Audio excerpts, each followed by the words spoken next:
میں آتا ہے کہ جو پیشاب کے چھینٹوں سے نہیں بچتا اس کو عذاب قبر ہو رہا ہے. تو اکثر بچوں والے گھر ہوتے ہیں, بستر پر پیشاب کر دیتے ہیں بچے, تو وہ جس طرح میٹرس ہوتے ہیں جذب ہو جاتی ہیں ان میں چیزیں, اس وہاں پہ نجاست کو کس طرح سے دور کریں؟ قرآن کی تلاوت کر سکتے ہیں اس میٹرس کے اوپر, کیونکہ نماز تو نہیں ہوگی اس پہ. ہاں جی, قرآن کی تلاوت وغیرہ یا قرآن پاک پڑھ سکتے ہیں وہاں پہ بیٹھ کے. صحابہ کرام علیہ رضوان کے زمانے میں تو ان کی چھتیں تو اسی طرح ناپاک ہی ہوتی تھی, کیونکہ وہ 2 اینٹیں رکھ کے ٹوائلٹ کرتے تھے, تو روزانہ اٹھا کے تو نہیں پھینکتے تھے. ہم نے بھی بچپن میں وقت دیکھا ہے کہ وہ 1 دن کے بعد یا 2 دن کے بعد یا کچھ گھنٹوں کے بعد وہ عورتیں لے کے جاتی تھی, اتنے گھنٹوں تک تو وہیں پہ وہ پخانا پڑا رہتا تھا, نالیوں میں وہ گٹر سسٹم نہیں ہوتا تھا. اچھا علی بھائی, حدیث میں آتا ہے کہ جو پیشاب کے چھینٹوں سے نہیں بچتا اس کو عذاب قبر ہو رہا ہے. تو اکثر بچوں والے گھر ہوتے ہیں, بستر پر پیشاب کر دیتے ہیں بچے, تو وہ جس طرح میٹرس ہوتے ہیں جذب ہو جاتی ہیں ان میں چیزیں, اس وہاں پہ نجاست کو کس طرح سے دور کریں؟ یہ بالکل ڈفرینٹ چیزیں ہیں دو, آپ جن کو جوڑنے کی کوشش کر رہے ہیں.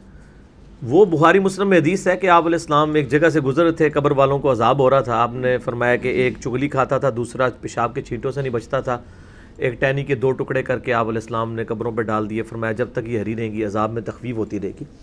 پیشاب کے چھینٹوں سے نہیں بچتا تھا یعنی وہ خود نہیں بچتا تھا, یعنی ایک نماز پڑھنے والا بندہ پیشاب کرتا ہے اور پیشاب کے چھینٹوں سے نہیں بچتا, اور اپنے ناپاک کپڑوں کے اندر وہ نماز پڑھتا ہے ناپاک جسم کے ساتھ, یا وہ نماز پڑھتا ہی نہیں ہے, تو یہ اس صورت میں ایک کپڑے آپ نے پہنے ہی نہیں ہوئے ہیں, ٹھیک ہے جی, اور اس پہ پیشاب کے چھینٹے لگے ہیں, اس پہ تو کوئی عذاب نہیں ہے, ٹھیک ہے. وہ 10 سال تک پڑے نے کپڑے, آپ کا کیا لیتے دیتے ہیں؟ جب تک آپ نماز کے لیے, کیوں کہا جاتا ہے کہ نماز پڑھنے کے لیے وہ جگہ پاک ہو جہاں پہ آپ نماز پڑھ رہے ہیں, آپ کے اپنے کپڑے پاک ہوں. یہ کیوں آپ کو بتایا جاتا ہے؟ ورنہ تو کہا جائے کہ مسلمان کے گھر میں ہر چیز پاک ہونی چاہیے, یہ تو کہیں نہیں کہا گیا. الٹا بخاری مسلم میں حدیث ہے کہ مسجد بیت ہونی چاہیے, گھر میں ایک نماز کے لیے جگہ مخصوص کرو. وہ مخصوص کیوں کرو کہ صرف اس ایک جگہ کی پاکی کا اہتمام کر لو. بچوں والے گھر میں پورے گھر کی پاکی کا اہتمام کرنا پاسبل ہی نہیں ہے, الا ہے کہ کوئی بہت وہمی ہو جائے, اور قرآن پاک نے کہیں نہیں کہا کہ آپ نے اتنا وہمی ہونا ہے. لا یکلف اللہ نفسا الا وسعہا.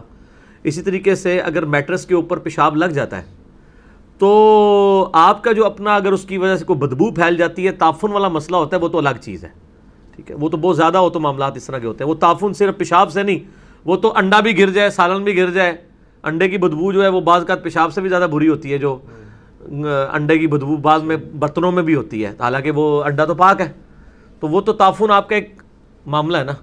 وہ تو حتیٰ کہ بخاری میں آیا کہ بھئی جس نے پیاز کچے کھائے وہ مسجد میں نہ آئے, حالانکہ پیاز کھانا تو حلال ہے, ٹھیک ہے, لیکن چونکہ لوگوں کو تکلیف ہوتی ہے. ورنہ تو قرآن میں اور حدیث میں یہ آ جاتا ہے کہ پیاز کھاؤ ہی نہ, بدبو والی چیز کھاؤ ہی نہ, تو صرف ایک جگہ کے لیے روک دیا گیا. اس طرح پیشاب والا اور یہ سارے معاملات, جس جگہ آپ نے نماز پڑھنی ہے اس کا تو آپ اہتمام کریں. باقی قالین کے اوپر کہیں کونے پہ تھوڑا سا پیشاب لگ گیا اور آپ نے اس کو ادھر ہی اسی وقت صاف کر دیا, وہ پاک تو نہیں ہوگا, ظاہر ہے کہ جب تک اسے اوپر چھت پہ نہ لے جائیں اور دھوئیں نہ اور پورا نہ نکلے, وہاں پہ نماز نہ پڑھیں, تعفن نہیں آ رہا تو وہ کوئی مسئلہ نہیں ہے, کوئی گناہ گار نہیں اس معاملے سے بندہ ہوگا. آپ کر سکتے ہیں, آپ ضرور کریں, لیکن وہ آپ کے اوپر کوئی obligation نہیں ہے. اس طرح میٹریسز میں بھی رولا ہو جاتا ہے, پھر اس میں سوشل ایشو بڑے انوالو ہو جاتے ہیں. یہ جو جلاد قسم کے خاوند ہیں نا, یہ پھر بیویوں کو مارنے کے اوپر دوڑ پڑتے ہیں کہ جی تو بچے نو پیمپر نہیں سی بنیا, کیوں پیشاب کیتا ہے, تو پچھلے ہفتے بھی ہے ایسی. اس لیے تو میں عورتوں کو مشورہ یہ دوں گا کہ جب تک بدبو نہ آئے نا, چپ کیتی رہو, ٹھیک ہے جی, کوئی ضرورت نہیں ہے, کیونکہ اس میٹرس پہ تو نماز پڑھنے سے بھی نہیں ہونی ہے, ماتھا تو جمنا ہی نہیں ہے, اس میں نماز کسی نے نہیں پڑھنی, ٹھیک ہے نا جی. تو کوئی مسئلہ نہیں, جب آپ کے لیے کنوینئنٹ ہو آپ صاف کر لیں, کوئی اتنا ایشو نہیں ہے. اس کی بنیاد کے اوپر لائی جھگڑے کرنا اور یہ سارے معاملات, وہ اس فساد سے بچانے کے لیے تو آپ کو تو ہوتا ہے, بخاری مسلم میں حدیث ہے کہ آپ لوگوں کی لڑائی کو ختم کرنے کے لیے بھی جھوٹ بول سکتے ہیں, ٹھیک ہے. تو اس معاملے میں کوئی وہمی ہونے کی ضرورت نہیں ہے. صفائی آپ کا ذاتی شغف ہے, آپ ضرور کریں. اللہ نے آپ کو جس صفائی کا پابند کیا ہے وہ صرف وہ صفائی ہے کہ آپ کے کپڑے پاک ہوں, جسم پاک ہو, جس جگہ نماز پڑھ رہے ہیں وہ پاک ہو. اس کے بعد آپ جتنا پاکی کا اہتمام کریں وہ کرتے جائیں. آپ کو ٹوائلٹ 10 دفعہ دھونا ہے 10 دفعہ دھوئیں, آپ کی مرضی ہے.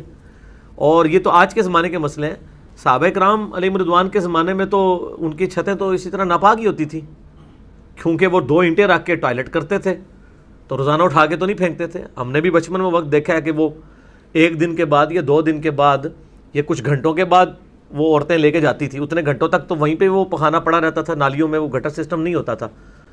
تو اب چونکہ ہم لوگ صفائی ستھرائی, ہمیں گوروں نے فیسلٹیز ایسی دی ہیں کہ ہمارے صاف ستھرے باتھ روم ہو گئے, اس لیے ہمارے وہم بھی زیادہ بڑھنے شروع ہو گئے ہیں, اور اس کی وجہ سے لوگ جو ہیں واقعی وہمی بھی ہو چکے ہیں, ٹھیک ہے. تو اس کے بارے میں وہ جو ابو داؤد میں ایک حدیث ہے کہ ایک عورت تھی, اس نے کہا یا رسول اللہ مدینہ شریف کی گلیوں میں بڑا گند بکھرا ہوا ہے اور میری چادر لمبی ہے وہ نیچے لٹکتی ہے تو وہ مجھے خطرہ ہی رہتا ہے ناپاک ہو جائے گی. آپ نے فرمایا کہ وہ ناپاک جگہ کے بعد پاک جگہ آتی ہے؟ کہا یا رسول اللہ آتی ہے. فرمایا اس سے بھی رگڑ کھاتی ہے؟ کھاتی ہے. تو فرمایا پاک ہو جاتی ہے. یعنی وہ وہم کو ہی ختم, حالانکہ ٹیکنیکلی اسپیکنگ وہ پاک ہو جائے گی. تو بس یہ وہم کو ختم کیا گیا, کیونکہ اسلام پھر اس طریقے سے چل نہیں سکتا, یہ امپاسبل ہے. آپ نے ایک حد تک بچنا ہے, بس اس سے زیادہ نہیں. ٹھیک ہو گیا. قرآن کی تلاوت کر سکتے ہیں اس میٹرز کے اوپر, کیونکہ نماز تو نہیں ہوگی اس پہ. ہاں جی, قرآن کی تلاوت وغیرہ یا قرآن پاک پڑھ سکتے ہیں وہاں پہ پھر بیٹھ کے اس میٹرس کے اوپر. ہاں جی, اس کے اوپر ضروری ہے کہ آپ نے اسی کے اوپر بیٹھ کے پڑھنا ہے, آپ لگا سے بیٹھ کے ریلیکس ہو پڑھنا. بیٹھ. ہاں ظاہر ہے کہ وہ قرآن پاک کے لیے تو یہ پروٹوکول نہیں ہے. ظاہر ہے قرآن پاک تو آپ سواری کے اوپر بھی بیٹھ کے پڑھ سکتے ہیں, آپ کہیں بھی پڑھ سکتے ہیں. یہ کہیں نہیں آیا کہ آپ نے جس جگہ بیٹھ کے قرآن پڑھ رہے ہیں وہ جگہ پاک ہو. بہت اچھا ہے اگر پاک ہو. نماز کا یہ پروٹوکول ہے. قرآن پاک آپ زبانی بھی پڑھ سکتے ہیں. ٹھیک ہو گیا نا جی. نبی علیہ السلام, میں آپ کو مثال بھی دیتا, صحیح مسلم میں حدیث ہے, اما عائشہ کہتی ہیں میں حالت حیض میں ہوتی تھی. حیض والی عورت کیا ہوتی ہے؟ اور حضور میری گود میں سر رکھ کے قرآن پڑھا کرتے تھے. آپ ہوتے تو مشورہ دیتے کہ یا رسول اللہ قرآن ہی پڑھنا ہے تو ایک تقیر رکھ لو, وہ حیض والی عورت. ٹھیک ہے. تو یہ سارے اس طرح, اتنا کوئی اس میں نیٹی گیٹی سے نہیں ہے. ٹھنڈے ہو جاؤ.